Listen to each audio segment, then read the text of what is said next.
paritrāṇa parāyaṇe Sarvasyārti hare Devi Nārāyaṇi namostute Śaraṇāgata dīnārtha paritrāṇa parāyaṇe Sarvasyārti hare Devi Nārāyaṇi namostute Śaraṇāgata dīnārtha paritrāṇa parāyaṇe Sarvasyārti hare Devi Nārāyaṇi namostute Śaraṇāgata dīnārtha paritrāṇa parāyaṇe Sarvasyārti hare Devi Nārāyaṇi namostute Śaraṇāgata dīnārtha paritrāṇa parāyaṇe Sarvasyārti hare Devi Nārāyaṇi namostute Śaraṇāgata dīnārtha paritrāṇa parāyaṇe Sarvasyārti hare Devi Nārāyaṇi namostute Śaraṇāgata dīnārtha paritrāṇa parāyaṇe Sarvasyārti hare Devi Nārāyaṇi namostute Śaraṇāgata dīnārtha paritrāṇa parāyaṇe Sarvasyārti hare Devi Nārāyaṇi namostute Gata dīnārtha paritrāṇa parāyaṇe Sarvasyārti hare Devi Nārāyaṇi namostute Śaraṇāgata dīnārtha paritrāṇa parāyaṇe Sarvasyārti hare Devi Nārāyaṇi namostute Śaraṇāgata dīnārtha paritrāṇa parāyaṇe Sarvasyārti hare Devi Nārāyaṇi namostute Śaraṇāgata dīnārtha paritrāṇa parāyaṇe Sarvasyārti hare Devi Nārāyaṇi namostute Śaraṇāgata dīnārtha paritrāṇa parāyaṇe Sarvasyārti hare Devi Nārāyaṇi namostute Śaraṇāgata dīnārtha paritrāṇa parāyaṇe Sarvasyārti hare Devi Nārāyaṇi namostute Śaraṇāgata dīnārtha paritrāṇa parāyaṇe Sarvasyārti hare Devi Nārāyaṇi namostute Śaraṇāgata dīnārtha paritrāṇa parāyaṇe Sarvasyārti hare Devi Nārāyaṇi namostute Śaraṇāgata dīnārtha paritrāṇa parāyaṇe Sarvasyārti hare Devi Nārāyaṇi namostute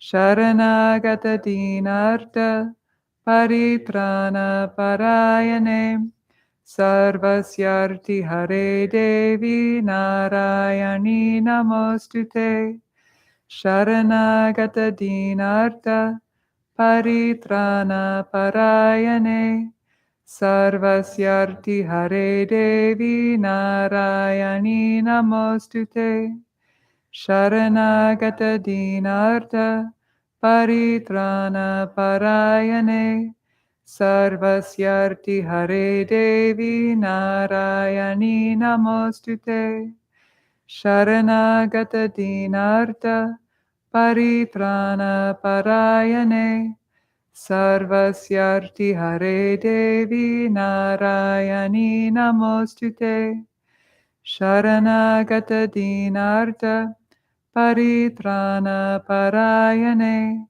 Sarvasyārti hare Devi Nārāyaṇi namostute Śaraṇāgata dīnārtha paritrāṇa parāyaṇe Sarvasyārti hare Devi Nārāyaṇi namostute Śaraṇāgata dīnārtha paritrāṇa parāyaṇe Sarvasyārti hare Devi Nārāyaṇi namostute Śaraṇāgata dīnārtha paritrāṇa parāyaṇe Sarvasyārti hare Devi Nārāyaṇi namostute Śaraṇāgata dīnārtha paritrāṇa parāyaṇe Sarvasyārti hare Devi Nārāyaṇi namostute Śaraṇāgata dīnārtha paritrāṇa parāyaṇe Sarvasyārti hare Devi Nārāyaṇi namostute Śaraṇāgata dīnārtha paritrāṇa parāyaṇe Sarvasyārti hare Devi Nārāyaṇi namostute Śaraṇāgata dīnārtha paritrāṇa parāyaṇe Sarvasyārti hare Devi Nārāyaṇi namostute Śaraṇāgata dīnārtha paritrāṇa parāyaṇe Sarvasyārti hare Devi Nārāyaṇi namostute Śaraṇāgata dīnārtha paritrāṇa parāyaṇe Sarvasyārti hare Devi Nārāyaṇi namostute Śaraṇāgata dīnārtha paritrāṇa parāyaṇe Sarvasyārti hare Devi Nārāyaṇi namostute Śaraṇāgata dīnārtha paritrāṇa parāyaṇe Sarvasyārti hare Devi Nārāyaṇi namostute Śaraṇāgata dīnārtha paritrāṇa parāyaṇe Sarvasyārti hare Devi Nārāyaṇi namostute Śaraṇāgata dīnārtha paritrāṇa parāyaṇe Sarvasyārti hare Devi Nārāyaṇi namostute Śaraṇāgata dīnārtha paritrāṇa parāyaṇe Sarvasyārti hare Devi Nārāyaṇi namostute Śaraṇāgata dīnārtha paritrāṇa parāyaṇe Sarvasyārti hare Devi Nārāyaṇi namostute Śaraṇāgata dīnārtha paritrāṇa parāyaṇe Sarvasyārti hare Devi Nārāyaṇi namostute.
Okay.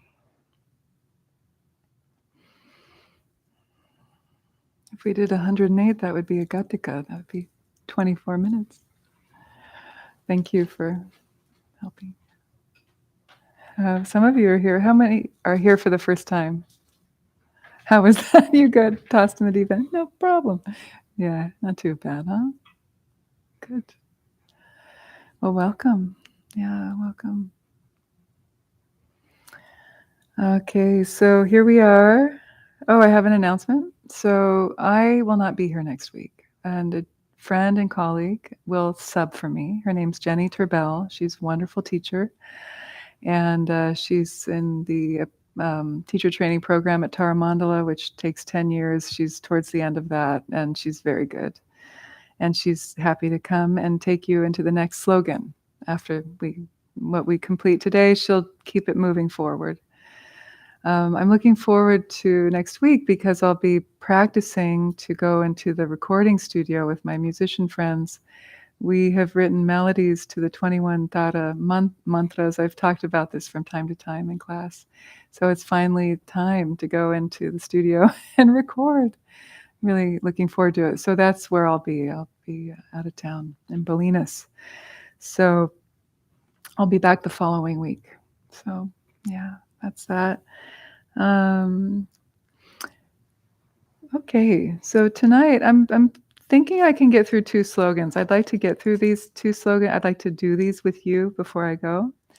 And so we'll move right into the next one, which is number 4 on your sheet. On your sheet, the translation is it's self-liberate even the antidote, right? You see that? So we're still in the domain or the land of emptiness, right? We're focusing on understanding the nature of things externally and internally through understanding impermanence and the transitory nature of everything. Yeah, everything that's born will die. Everything that's created will dissolve in some way, and that is the Buddha's teachings on impermanence, but also that ties in with emptiness, right? Shunyata. Who in the room who's been here before and studied, been here for the last few classes, we've been talking a lot about emptiness. Who wants to offer up a definition of emptiness? And don't be afraid to get it wrong. Emptiness. Shunyata. Raise your hand. Don't all jump at once. So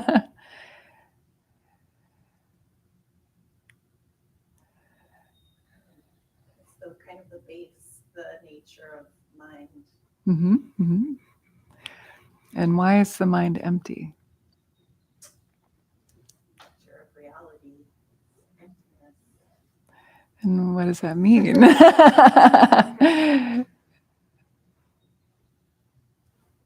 Well, I mean, if you're just looking at it in our relative world, if you actually try to pin down something, if you look closely enough, you see it's mostly space. Mm. Mm-hmm, mm-hmm. Good. That's a part of it. That's good. Yeah, that's good. That's a good part of it. And does anybody else want to add to that? Yes. It's dependently co-arising. Uh-huh. Based on its causes. It's empty of inherent existence. Yeah. What does that mean to you? Empty of inherent existence. This is very important. It's not just any old empty. He's right. It's empty of something, which is inherent existence. Existing on its own as an independent thing, independent of its causes and conditions. Exactly. Good. So that's what in Buddhism they teach is emptiness, is that things appear to exist from their own side, but they actually don't exist. There's no thing, is nugget selfhood of anything, the water bottle, me, you. It appears that there is, but there's actually nothing that truly exists from its own side, independent of the causes and conditions. Good. What's your name? Caleb. And your name? Ananda. So I'll get it. I don't promise I'm going to remember that, but I do want to learn your name. So I'll try Caleb, Ananda. So, yes, very good. Anyone else? Maybe one more? What else hasn't been said? We talked about it last week, but yeah, you can. Emptiness is what can't be said. Good. Yeah, emptiness is what can't be said. It's ineffable. A direct realization, you'd be left just. There's a funny old story of a great Mahasiddha, Dampa Sangye, who traveled from India to Tibet like 5 times and taught the Dharma a lot. And one of the stories is he was giving teachings to some of his students, and somebody said, what is the nature of mind? And he took his bandana and he tied it over his mouth. It's just like, I can't tell you, you know. So now I feel like an idiot because I'm up here trying to tell you what it all means, right? If I was Dampa Sangye, I'd be like, no. But he did give teachings. He did. But that was a teaching in and of itself, an action, not words, to help bring you to a realization of like, oh, the absolute nature of reality. We can describe it, but that's all fingers pointing at the moon. It's not the moon itself. So we have to all taste it for ourselves. The other thing about emptiness is that there's no real referent of the thought. So if I'm thinking of a wave, for example, I've named it wave. We've all kind of frozen in time a thing called wave, but there really is, where does the wave start and where does the wave end? There's actual no intrinsically existing referent of any thought or label.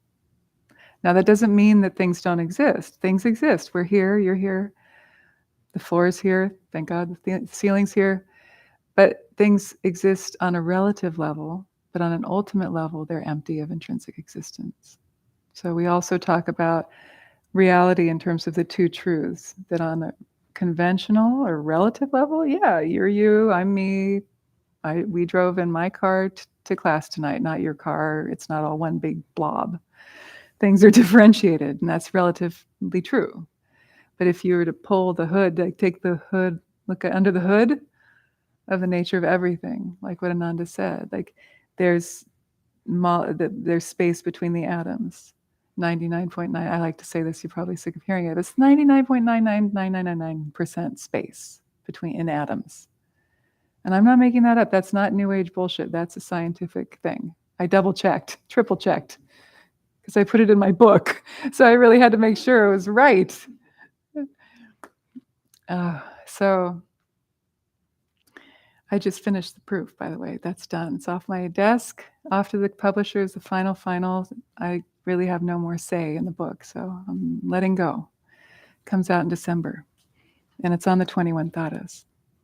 Okay, so emptiness. So we've been talking a lot about emptiness. So we're in this domain of emptiness, or what's called ultimate bodhicitta. So you have also these different ways, bodhicitta, the compassionate thrust towards awakening to be of service of others. That's really one way to define bodhicitta.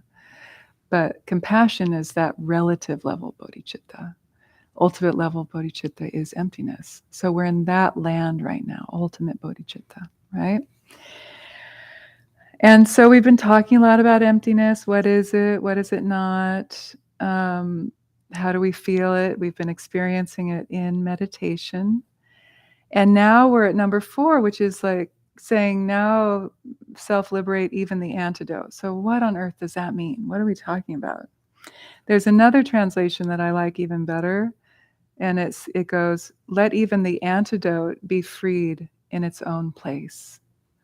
So both of them are getting at the same thing, but slightly different. The Tibetan is Nyenpo Ni Kyang Rangsar Dol.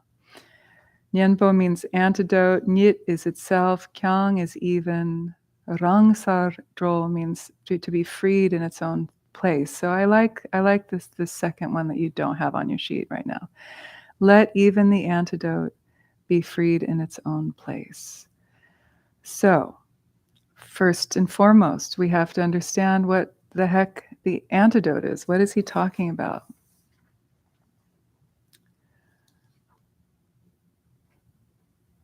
Emptiness. He's talking about emptiness. Because if understanding emptiness is the antidote to our suffering, right? If we can hold things more lightly, if we can not believe everything we think and understand they're like the wave, they come and they go. Not there's no thingness. If we can understand that, then we're moving through the world with a bit more maybe grace or agility or lightheartedness. Maybe, there's a buoyancy to that when you really get it, especially when you taste it through meditation, like directly perceiving emptiness. It's one thing to think about it, right? It's another thing to contemplate and then grok it through meditation. So it is an antidote. It's an antidote to suffering. But you have to liberate even that. You have to let even that go. Because what we tend to do is once we think we've got something, then we want it. We want to keep it. So what this slogan is saying, don't grasp onto emptiness. Don't reify emptiness as a thing. And then so it was Saraha. I've kind of like paraphrased this a couple times, but it's so funny and I like it so much. Saraha was this really cool, another siddha, great sage. I can't remember what year he was, medieval time, tantric time in India, who was well known for his songs of realization called Doha. And he's got a cool story, but he actually attained liberation. His teacher was a woman, so I just have to say that. She was the Fletcheress Dakini. Do you know what Fletcheress means? Arrowsmith, female. Cool word, huh? Fletcheress. So he was a monk in a monastery, and I believe his teacher, or he had a vision where he needed to go out and wander. He needed to find his teacher outside of the monastery walls. So he wandered and wandered, and he went to Odiyana, the land of the Dakinis up in, it's really a place. It's actually northwest Pakistan, the Swat Valley area, was a very vibrant tantric cultural center. They say Tantra really grew there. There's a lot of sharing between the Hindu, the Shaiva Tantra, and the Buddhist tantric teachings, as well as Dzogchen, the Great Perfection, coming from that area. It's really neat history. So he wandered up there and he was in a marketplace, and he notices a woman who's making arrows and bows in a stall. And so he stops and he's watching her, and she's very mindfully and carefully like creating this straight arrow, totally absorbed in her work. And he's watching, and he says, I think he says, "Oh, I'm looking for a teacher. Do you know of a tantric teacher?" And she says to him, "The nature of mind can only be understood by symbols, not words." And as she's saying that, she's like, pretend this is the arrow. She's like, maybe she's kind of straightening the arrow and working. The nature of mind can only be understood through symbols and not words. And in that moment, he had this, he tasted it. He had a moment of realization. And so then he asked if she would take him as his teacher. And she said, okay. They wound up living together. They were lovers. They were tantric consorts. And she taught him the Dharma and meditation. And he achieved realization. We don't hear her story very much. We always hear about him. It's one of those things. Women were in the lineage. Women are there. They just weren't written about. They weren't being published in the monasteries, but they were there. They were there. And so Saraha says, in terms of relating it, now I'm coming back to him, right? So he said that those who believe that everything is solid and real are stupid, like cattle. but that those who believe that everything is empty are even more stupid. Basically, he's saying those people who reify emptiness as a thing and then worship it or turn it into a solid thing are even worse than those who don't even understand it. So that's the pitfall, and that's also what's called the poison of shunyata, the poison of emptiness. It can go wrong in a lot of ways. Not just if it's reified and made into dogmatism, but also if we go into nihilism. We don't want to fall into nihilism, like nothing means anything, nothing's matters, so I can just do whatever I want. That's a total misunderstanding of emptiness. But that the core of emptiness is compassion. And when we understand emptiness, we feel connected. We realize I'm breathing the same air as you, for better or for worse. I thank God it's not COVID time right now. You know, we're all stardust. And if you believe in reincarnation, they say we've all been each other's mother or father at some point. Like we're all related. We're all family. We've been reborn countless times. But even if that, you know, if you're not quite there with reincarnation, it's okay. We're being reborn in every moment. Every thought, every breath is reincarnated moment. Our cells dying and being reborn. So we can just leave it there. Yes. Do they ever use the word nothing instead of empty? Like literally no. No thing. Some teachers will use that as a way to explain it. Yeah. But no, like scholars and translators don't use it in their writing. Yeah, like Robert Thurman uses the word void. And I respect him so much. I love his translation. I love his work. But I don't like that. I don't like void. But he also recently was translating emptiness in a really cool way that I thought was neat. Freedom. Freedom. Because to be free of something is to be kind of like empty of it, right? You don't have it. It's not a thing. Dumb could be the ness, freedom, like you're sugar-free. You know, it's empty of sugar. So I appreciated that too. I like the freedom feeling. It feels better than emptiness in a way. I can feel that word. Maybe a little better. So self-liberate even the antidote, or let even the antidote be freed in its own place. So as soon as any reification of emptiness arises, liberate it on the spot. Just see it for what it is. It itself is empty. Emptiness is itself empty. Empty is not a thing. Emptiness is not a thing. It's a quality of reality. And it's true, there's no thingness to anything. Okay, so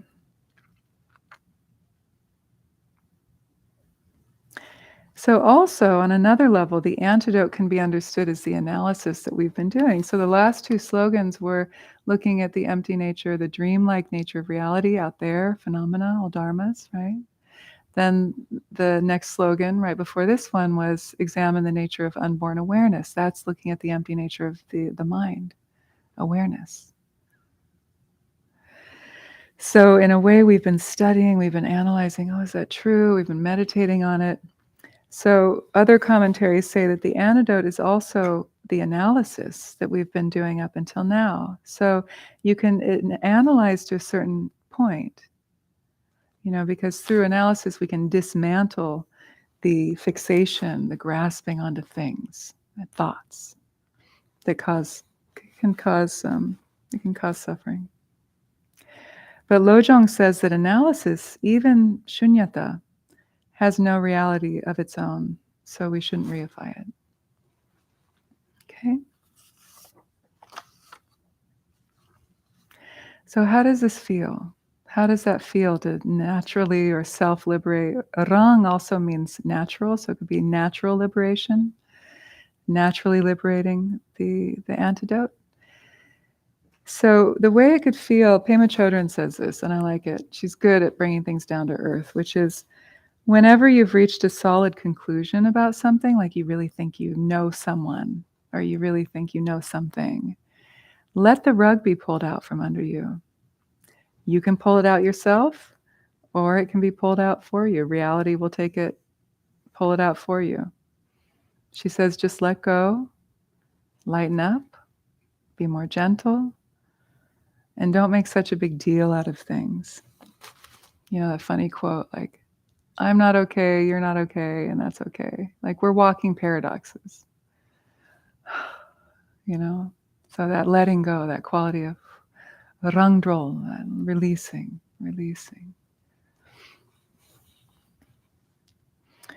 And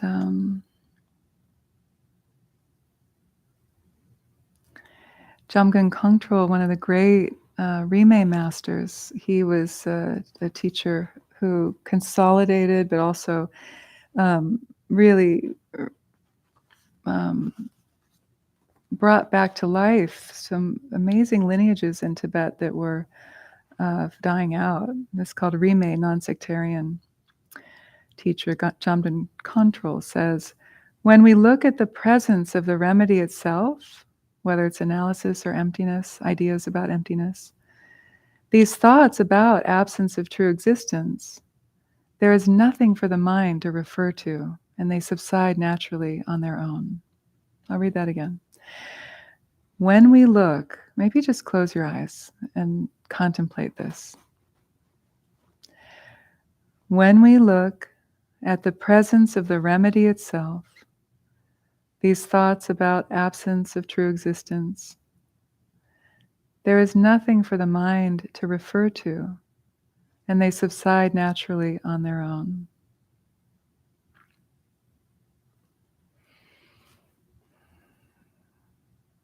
So even those thoughts subside. Even those thoughts, you can feel it, but let it go. A wonderful book I'm holding in my hands called On the Path to Enlightenment. It's very cool. I highly recommend getting it. It's a good audiobook too. Has a lot of like some of the greatest teachings and quotations from Tibetan teachers. My main complaint is there's only one quote from a woman. So Matthew Ricard, shame on you. But otherwise, I love it. It's beautiful. Okay. On the Path to Enlightenment. Heart Advice from the Great Tibetan Masters by Matthew Ricard. He's a wonderful scholar, monk, teacher.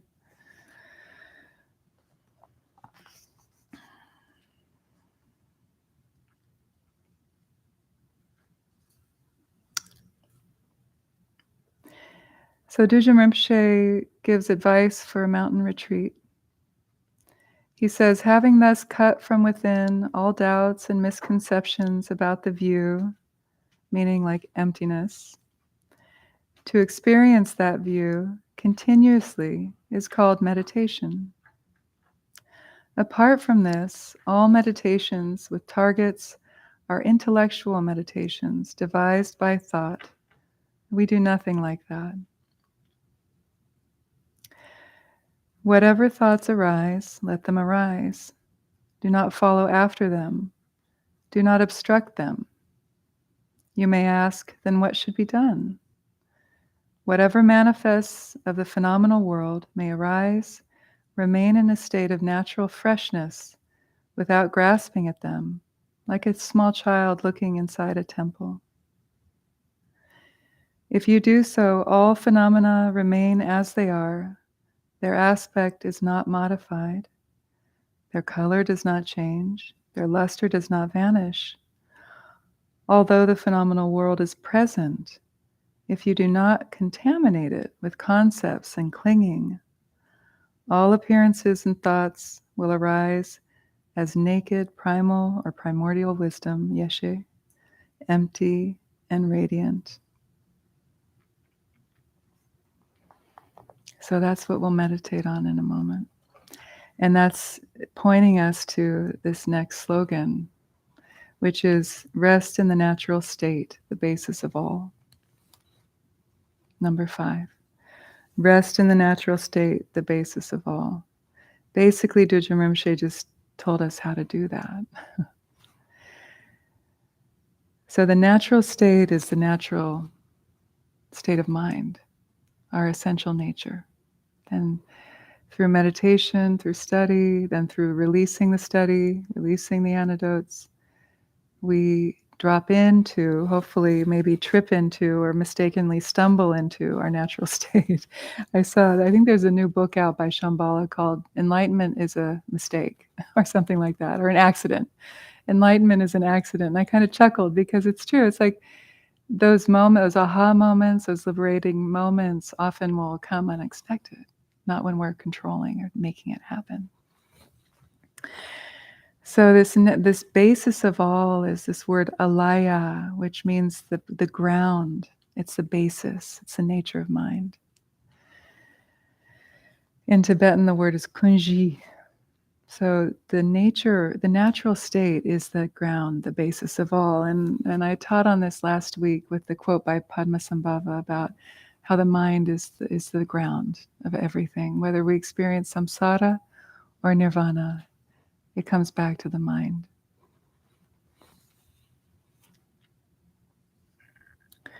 Milarepa said, I understand that in general, all things related to samsara and nirvana are interdependent. Furthermore, I perceive that the source, basic consciousness, meaning the ālaya, the ground, is neutral. Samsara is the result of a wrong point of view. Nirvana is realized through perfect awareness. I perceived that the essence of both lay in an empty and luminous awareness.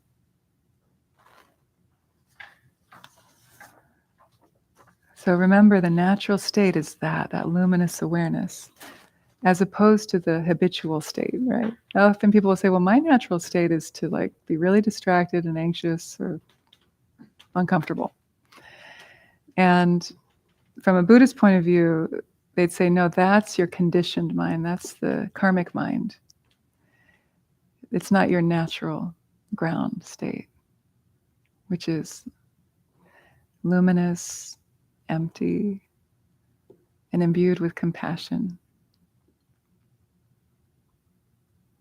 You know, teachers like His Holiness the Dalai Lama or even Jesus way back in the day, the best teachers say that it's all about love. It's all about love. Yeah, like Dalai Lama will say, my religion is kindness.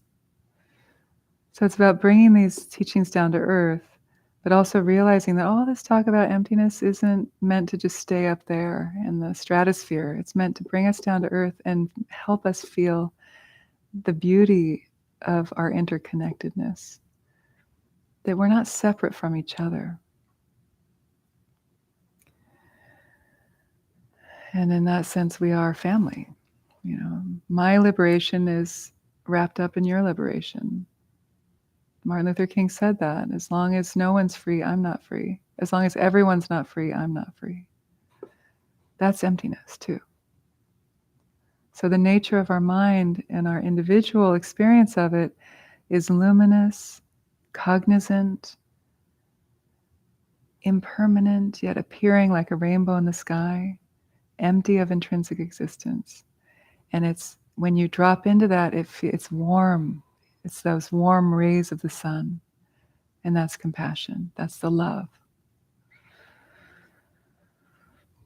Okay. So let's practice now. Huh?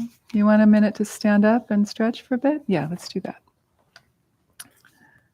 So let's do the standing warm-ups. You can also kind of do your own thing if you feel the need to squat or fold forward. You can do that.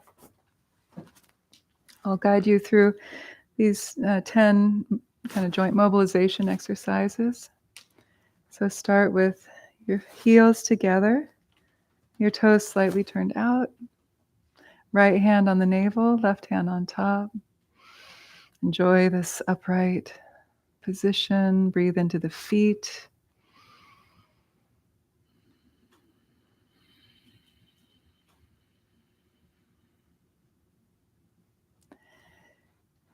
And then widen the heels, feet parallel.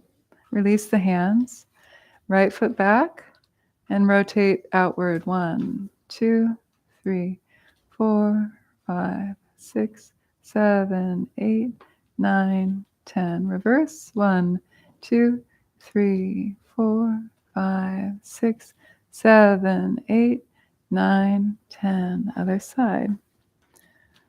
1, 2, 3, 4, 5, 6. You're really trying to get the ankle. 9, 10 to move. 1, 2. Our lymph and our blood gets stagnant in the feet and the ankles, so this gets that moving. Meditation can exacerbate the stagnancy, so we want to avoid that. Okay, now feet flat. Now we come up to the top of the body and we work our way down, chin dropping, and then start to rotate the head to the right, up and around. We'll do 5 reps. 1, 2, 3, 4, 5, and reverse. 1, 2, 3, 4, 5. Inhale back to center. Shoulders. 1, 2, 3, 4, 5, 6, 7, 8, 9, 10. And reverse. 1, 2. Good. 3. Keep breathing into the belly. 6, 7, 8, 9, and 10. Now hands, interlace the fingers, rotating the wrists. 1, we're doing double time. 2, 3, 4, 5, 6, 7, 8, 9, and 10. Reverse. 1, 2, 3, 4, 5, 6, 7, 8, 9, and 10. Now to the right, helicopter arms, moving the spine, turning the head. Front hand taps the shoulder, back hand taps the kidneys.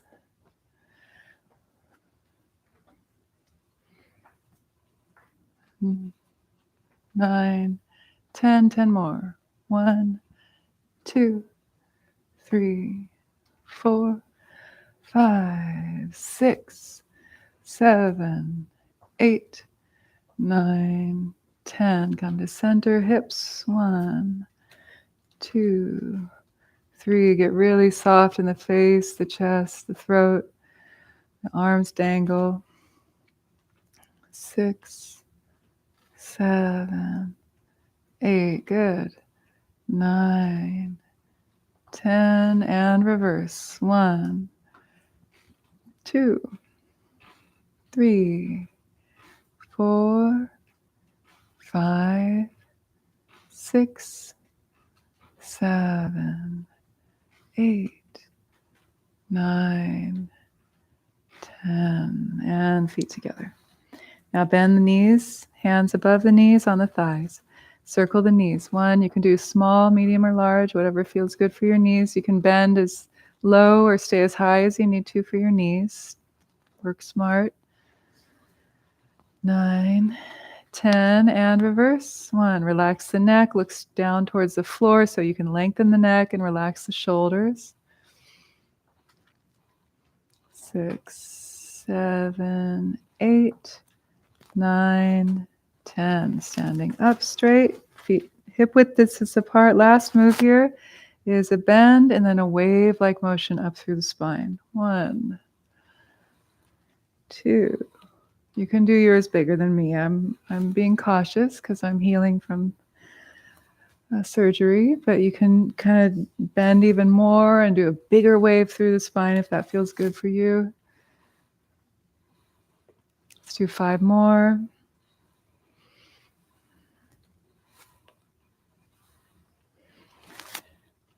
And last one. This time, inhale the arms overhead. Bend the elbows, press the energy down. Exhale into the earth. 2 more. Inhale. Pressing down. Exhale. And again, inhale. And exhale. Good. Now let's take like 10 breaths of just doing whatever your body wants. So maybe you want to fold forward. Maybe you want to come into like a malasana, kind of. You can do whatever you want. Take 10 breaths at your own pace here.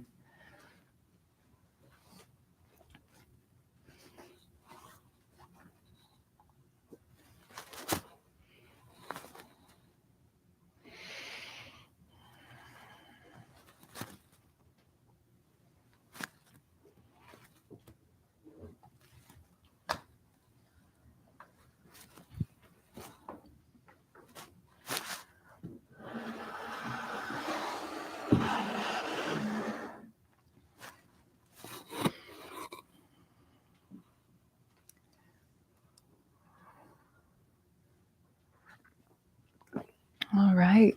And now let's meditate. Meditate, liberate. Celebrate. Celebrate this precious human life where we get to have the leisures and endowments to practice together. So find your seat, find your throne, really claim your place and take your seat and feel this space as a like a regal endeavor. So in that vein, we have an alert posture. The spine is straight, the chest is buoyant, the shoulders relaxing down the back. The arms are relaxed, hands on your lap. Allow the eyes to close to begin.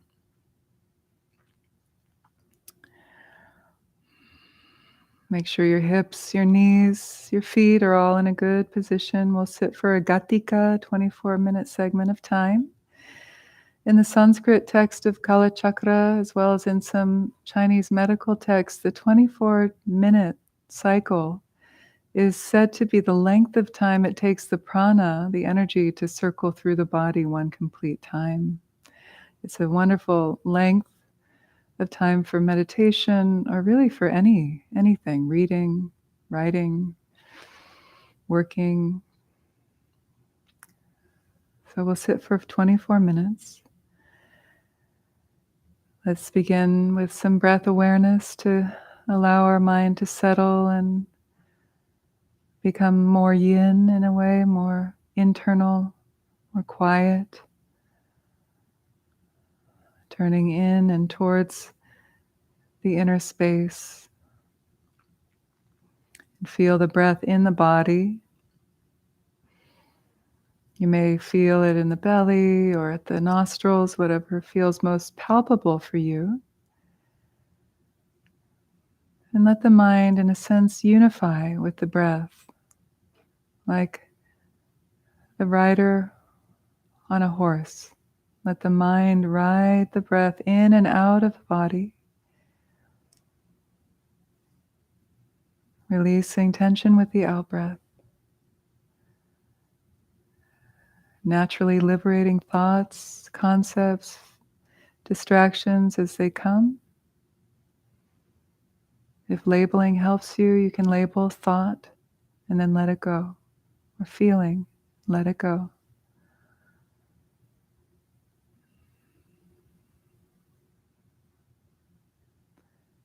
We'll do 21 breaths, counting silently at the top of each breath.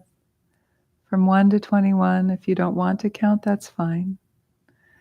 It can be a helpful anchor.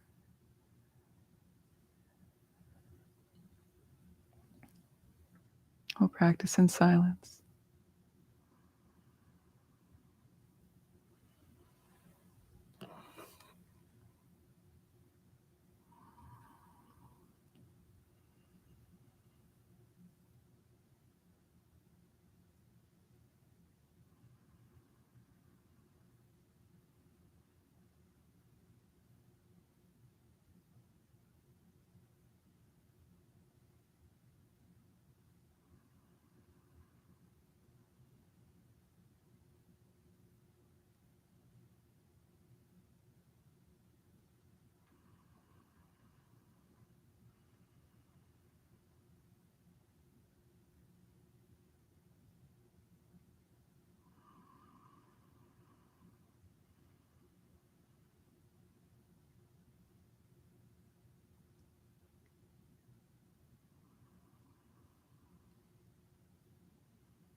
And now release the counting and continue to let the breath be your anchor, but let it fade a bit into the background as we shift into the next phase of practice of settling the mind in its natural state. Slowly begin to open the eyes and rest at a comfortable downward angle. Soften the gaze. Let it be diffuse. Without staring at any one thing in particular, let the gaze be limpid, as if you're gazing into the space between you and the floor. The metaphor here is the space of the mind. So now the mind becomes our object of shamatha, calm abiding, concentration. And just like the breath, the mind is ever changing. Thoughts arise and pass.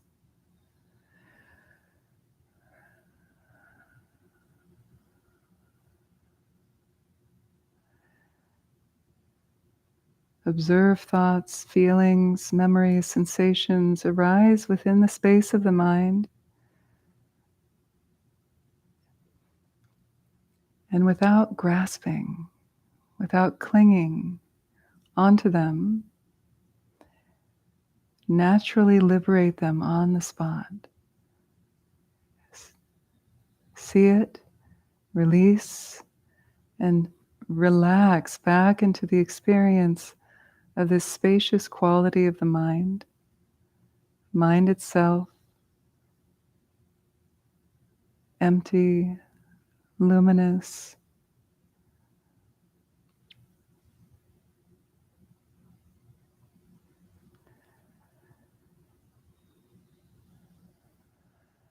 There's a quality of cognizance that illuminates everything you turn your awareness towards. But the practice is to not identify onto those things, to not identify with the thoughts. It's like a metta awareness. Stepping back, mind looks at mind.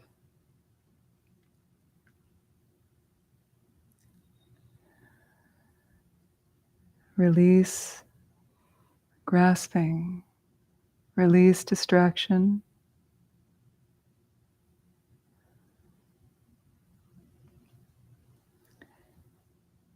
And as Padmasambhava says, having nothing on which to meditate, without any modification, place your attention simply, without wavering, in its own natural state, its natural limpidity, its own character, just as it is.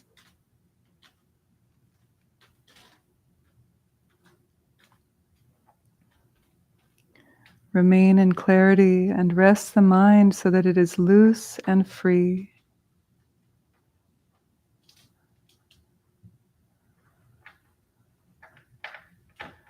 Yet don't lose that awareness of the space of the mind. See if you can stabilize that.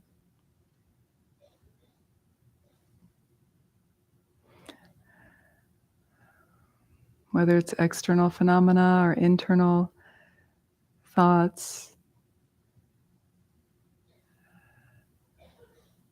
see them like the wave, arising and passing with that nature of emptiness, impermanent, insubstantial.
And from time to time, alternate between observing who is concentrating inwardly and who is releasing.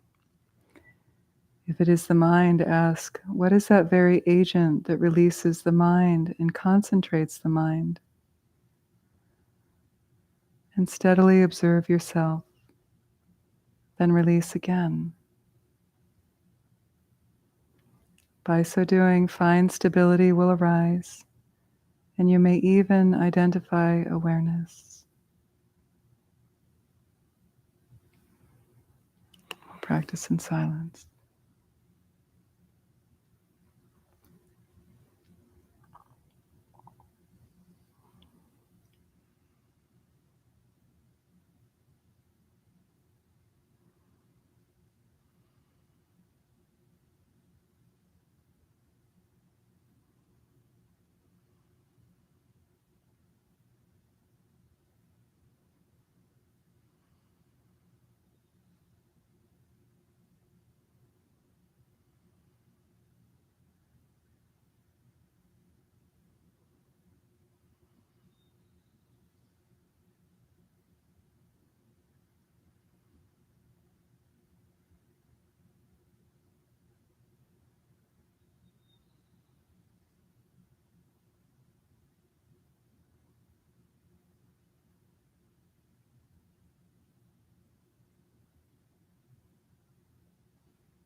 And now rest the eyes, allow them to close, yet without losing that feeling of non-dual experience of outer and inner. Space pervades your being, pervades the space around you, this room and beyond.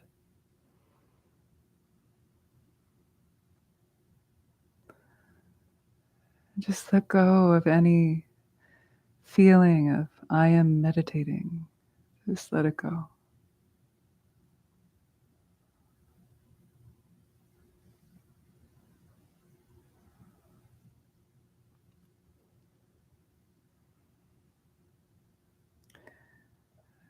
Natural state, uncontrived, unfabricated.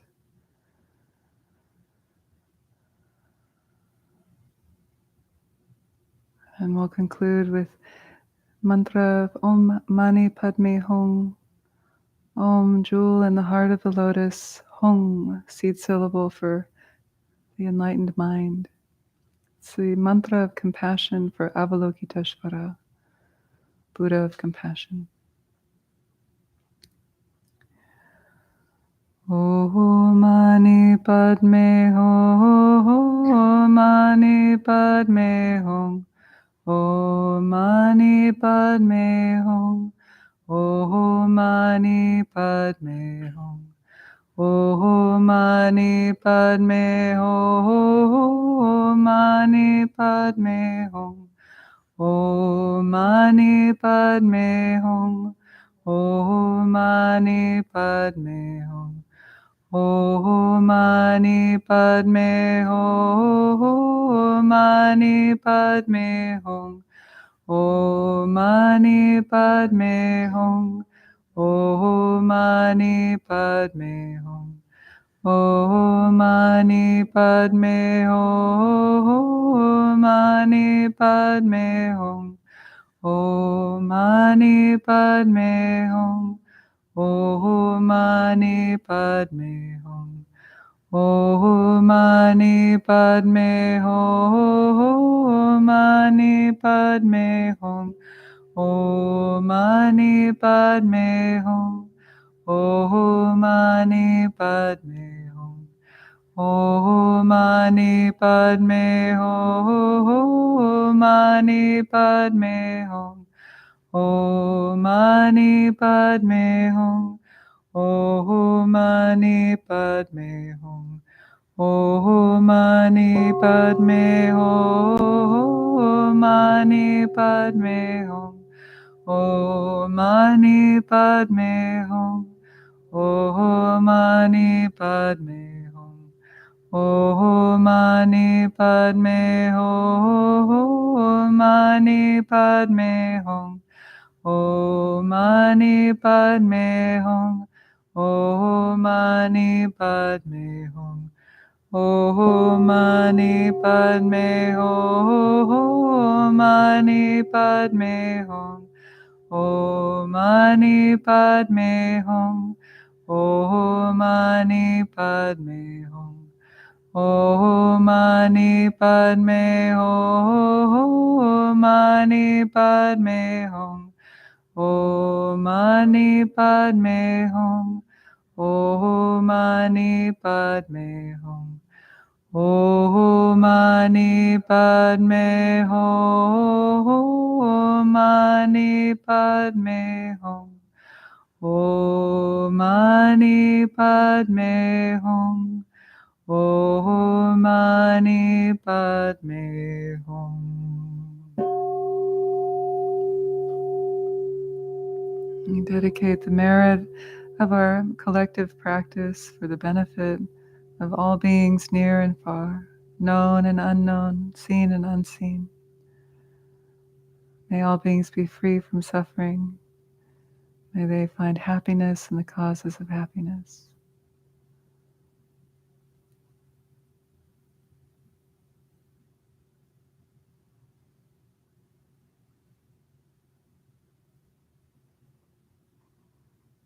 Thank you.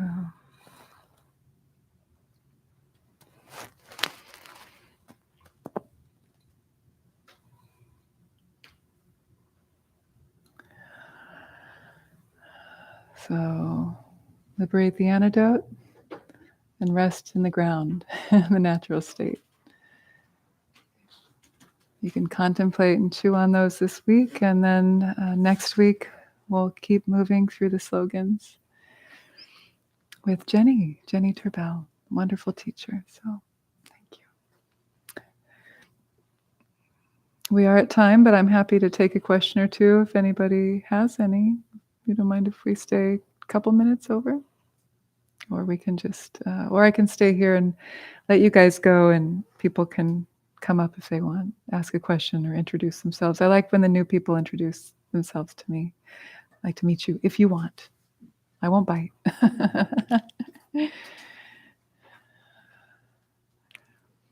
Did you get a taste of the, like, even the antidote needs to be liberated? Like the mind's subtle tendency to be like, that's it. I got it.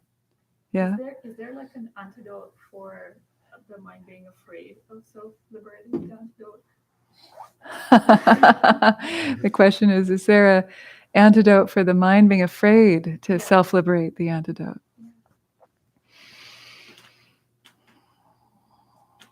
Trust. Yeah. Trust yourself, trust the teachings, trust me. And then let that go. Yeah. Thank you. Good question. Anyone else? Yes. What do they say about the nature of awareness? Like,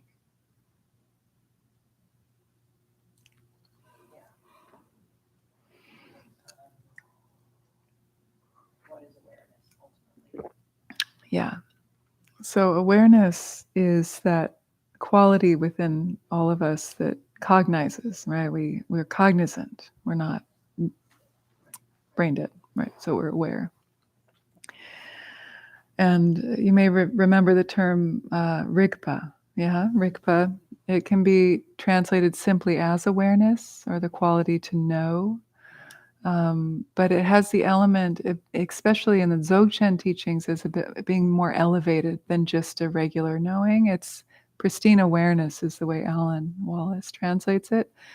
I don't know about pristine. It feels a little puritanical. I don't know, but does it have to be pristine to be great? But, I like calling it awareness.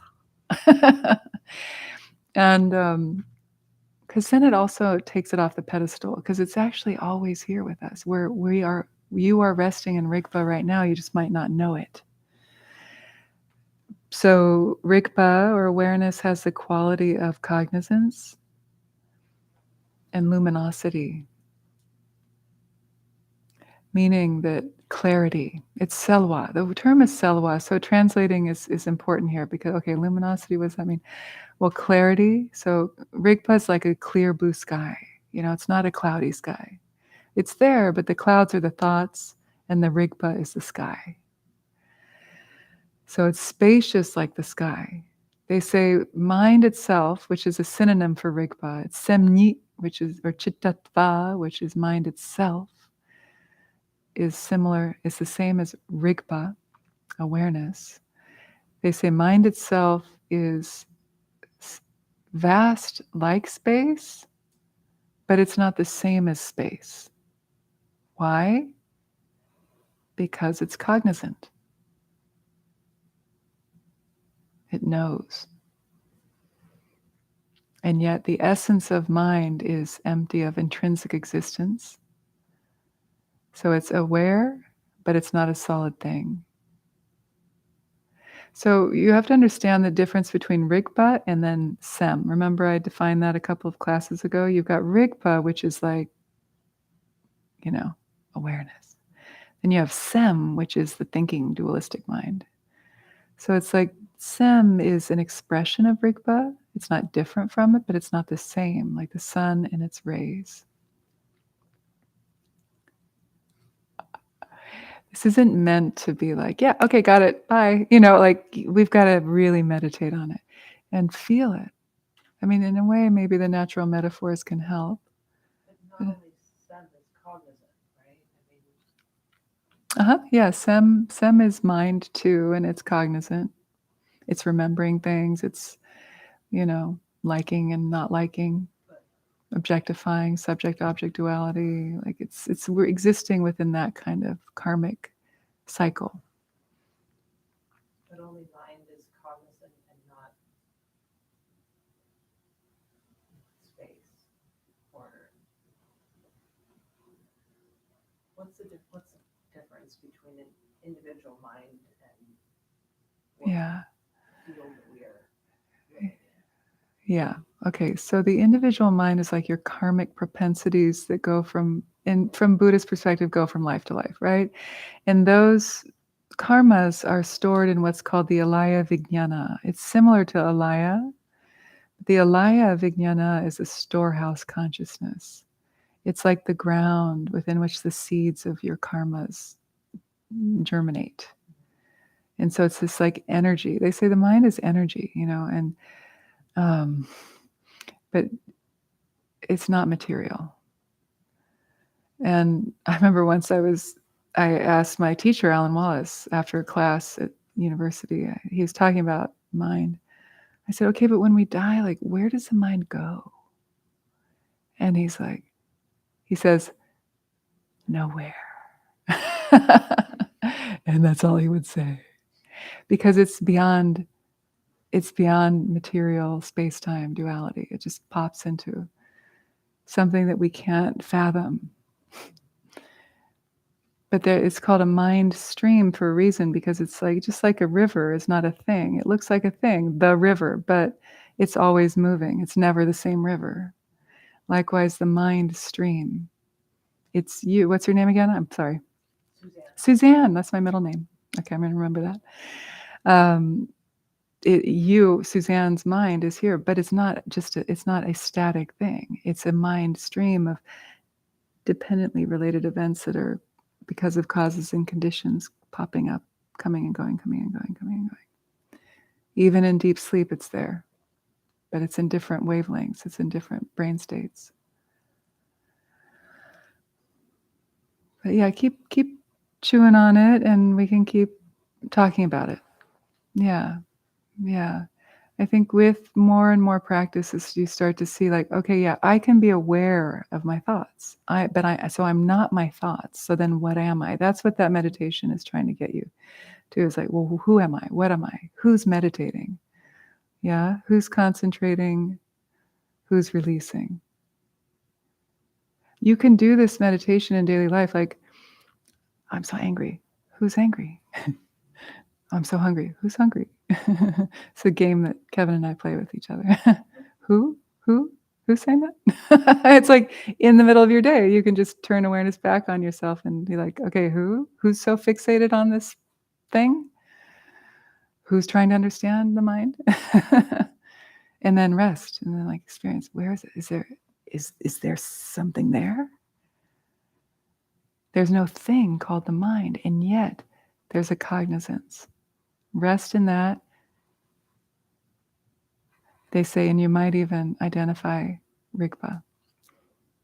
So keep chewing on it. Keep chewing on it.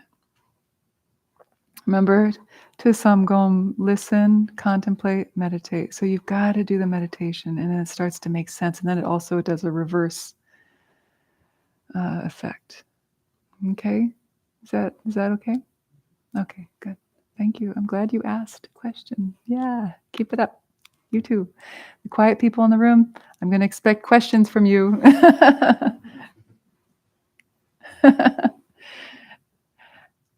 Yeah, Lojong is meant to be chewed on and like discussed, and so don't be shy, okay? All right. See you later. I'll see you in 2 weeks, and Jenny will be here next week. Yeah, and if you want, you can come up. I'll stay here for a few more minutes, or you can have tea in the temporary. Everybody likes that room, right? It is nice. It is a nice room. Yeah. The regular lobby will be back next week. Okay. Yep. Thanks, Hannah. Anything else? I think if we have special events coming up. If you want to get on the newsletter, you can join on the website or on the iPad in the lobby, and We send out a weekly update about what's going on here. And also, if you'd like to get involved as a volunteer, you can come talk to me afterwards. Yeah, great. It's a nice way to meet people and build community. Thank you. Okay.